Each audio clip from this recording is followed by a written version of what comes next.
Hello guys, welcome back to my channel Innovative Mom. আজকে চলে এসেছি আমি একটা ব্রাইডাল আই মেকআপ লুক নিয়ে। সবাই দেখতে থাকো যে কীরকম হচ্ছে। প্রথমে আমি মিউজিক ফ্লাওয়ারের আইব্রো শেড নিয়ে সেটাকে ভালো করে ফিল করে নেব। তো আমি মিডল থেকে আউটার কর্নার অবধি একটা লাইন টেনেছি, তারপর আবার আমার আইব্রোটাকে ওপর থেকে নিচের দিকে কম করে নিয়ে এবার ওপরের দিকেও মিডল থেকে আউটার কর্নার অবধি ফিল করেছি। প্রথমে আউটার কর্নারের সাইডটাকে মানে মিডল থেকে আউটার কর্নার অবধি ফিল করব, তারপর শুধু মিডলটা, তারপরে সামনের দিকটা, কারণ ওই দিকটাই আমাদের সব থেকে হালকা থাকে। তো ভালো করে এবার এটাকে কম করে নেব।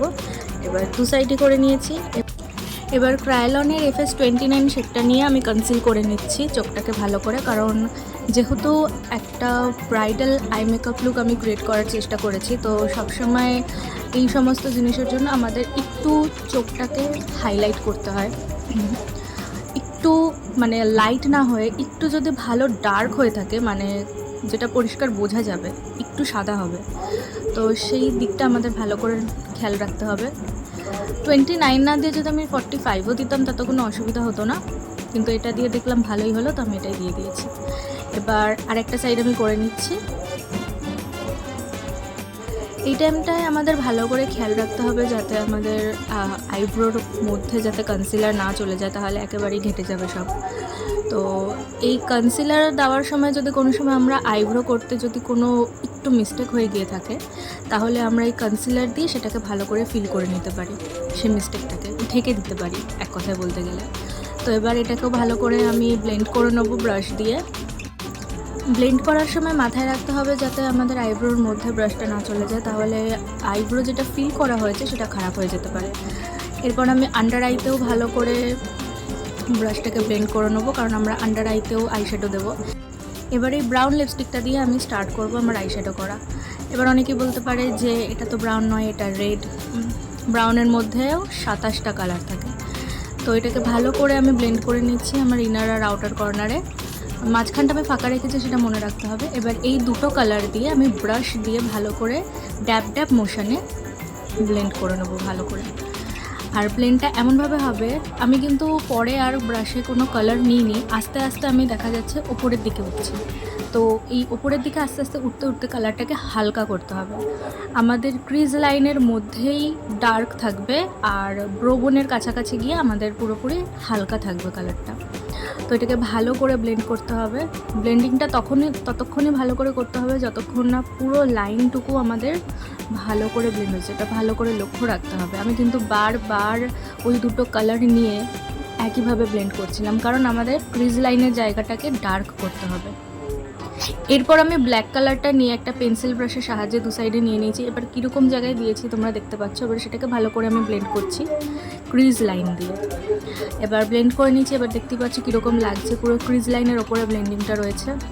এবার FS29 দিয়ে আমি এবার কাট ক্রিজ করছি। কাট ক্রিজটা কীভাবে করছি দেখো, ক্রিজ লাইন থেকে আইবল পর্যন্ত, যেটুকু আমার আইবল রয়েছে সেই আইবল পর্যন্ত আমি ভালো করে এটাকে দিয়েছি।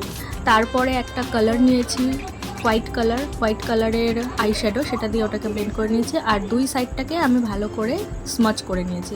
এবার একটা রেড কালার দিয়ে আমি এই দুই সাইডে ভালো করে ব্লেন্ড করে নিয়েছি। এবার তোমরা দেখতে পাচ্ছ আমি একটা ভি শেপ ক্রিয়েট করেছি, মানে দুই সাইড দিয়ে ভি ভাবে নেমেছে, সেরকমভাবে রেড কালারটা দিতে হবে।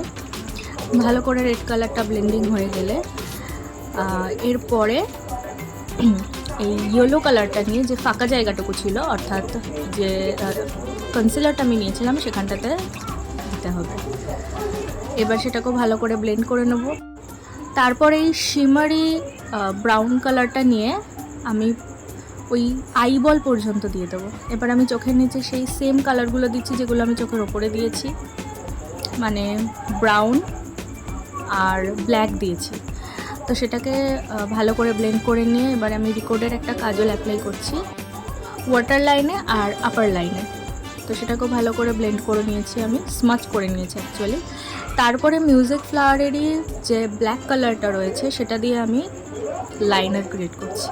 লাইনারটা আমি কিভাবে করছি সেটা দেখো।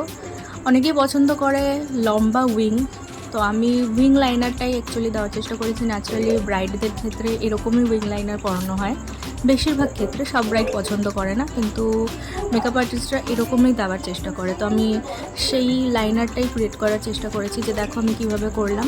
লাইনারটা আমি পুরোপুরি কিভাবে দিয়েছি দেখো, চোখের বরাবরই যদি একটা লাইন টানি, তাহলে সেই লাইন আর ওই ভুরুর লাস্টের পুরো মাঝখানটা যেটা হবে, আমি কিন্তু সেখানে অবধি আমি লাইনারটাকে টেনেছি। এবার সেটাকে ভালো করে আমি স্মাচ করে নিচ্ছি যতক্ষণ না শুকিয়ে যায়।